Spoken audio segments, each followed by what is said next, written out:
Selamat malam, salam sejahtera. Isu hangat malam ini, Perdana Menteri Ismail Sabri Yaakob usul bubar parlimen minggu depan. Menurut sumber dalaman, perjumpaan sekumpulan menteri dan timbalan menteri di sebuah hotel adalah untuk memastikan bahawa semua menteri UMNO menyokong usul pembubaran awal parlimen di mesyuarat kabinet Rabu depan. Ismail Sabri boleh sahaja bersetuju untuk menghadap Yang di-Pertuan Agong Rabu depan dan meminta parlimen dibubarkan.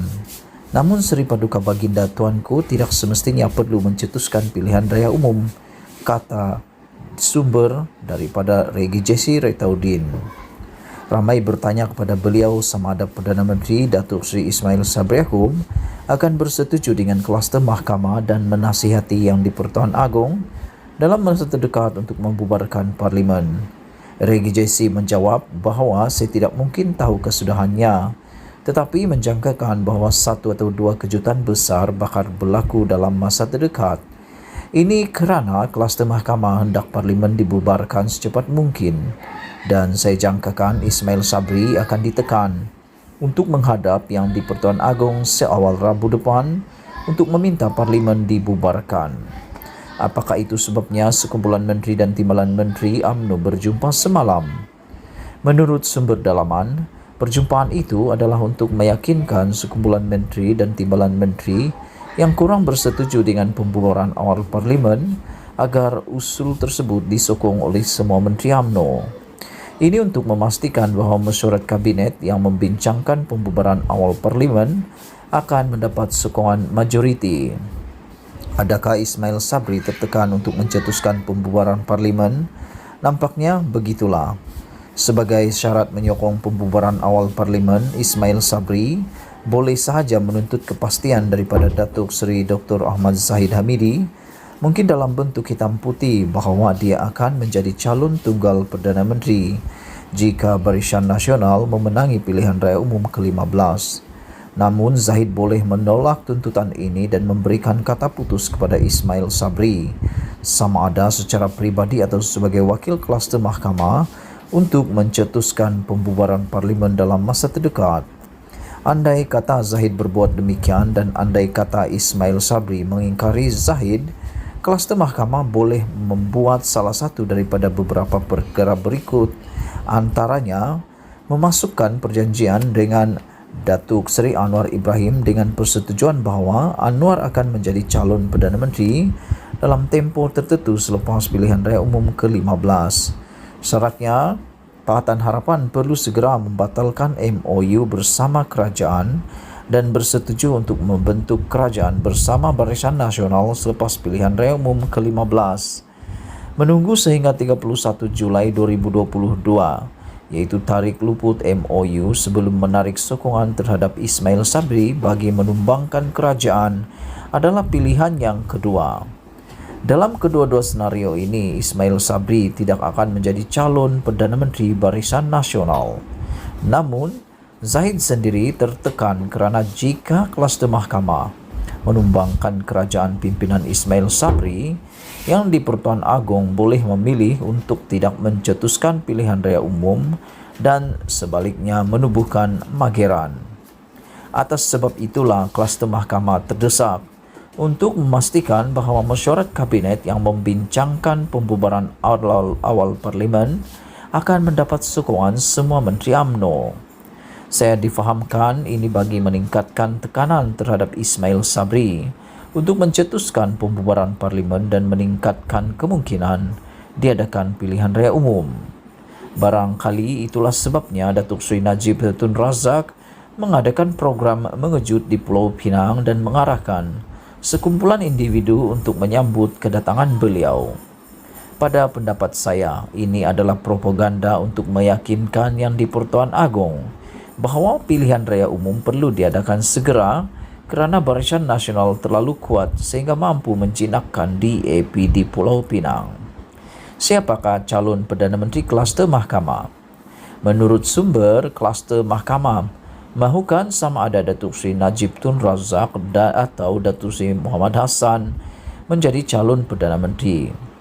Disebabkan itu, Zahid tidak mampu memberikan sebarang kepastian kepada Ismail Sabri bagi jawatan berkenan. Adakah Ismail Sabri mempunyai pilihan lain pula? Ismail Sabri boleh sahaja bersetuju untuk menghadap Yang di-Pertuan Agong selepas mesyuarat Kabinet Rabu depan dan meminta Parlimen dibubarkan.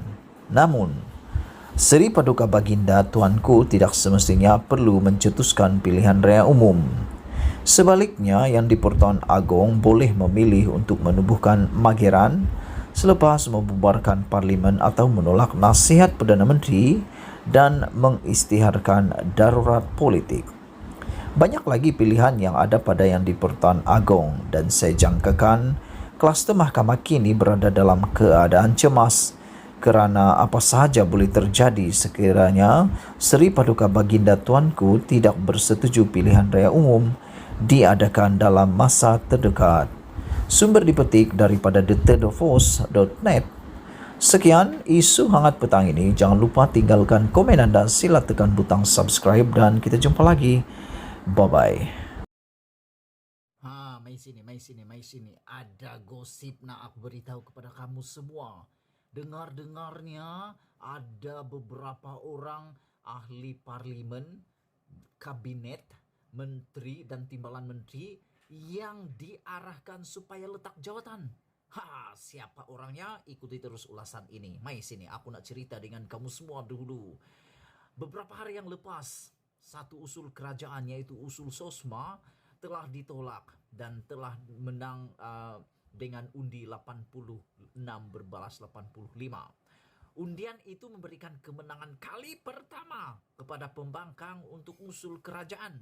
Ini bukan usul pembangkang, tapi ini usul kerajaan ditolak oleh pembangkang. Tapi yang menariknya, 50 orang ahli parlimen tak hadir semasa undian itu. Dan yang paling hangat lagi, 4 orang paling hot FM yang tak hadir di sana adalah Zahid Hamidi, Najib Tun Razak, Ahmad Maslan dan juga Muhyiddin Yassin. Dan apa yang berlaku hari ini, menurut seorang ahli parlimen paling otai di UMNO, yaitu Kuli Tengku Razali Hamzah, arahkan semua menteri dan timbalan menteri yang tak hadir mengundi usul kerajaan itu, cepat-cepatlah letak jawatan menurut Kuli kerana anda sudah melepaskan tanggung jawab anda yang paling besar, yaitu mengundi usul kerajaan. Dan usul ini bukan usul kecil-kecil, ini usul besar, ini usul penting.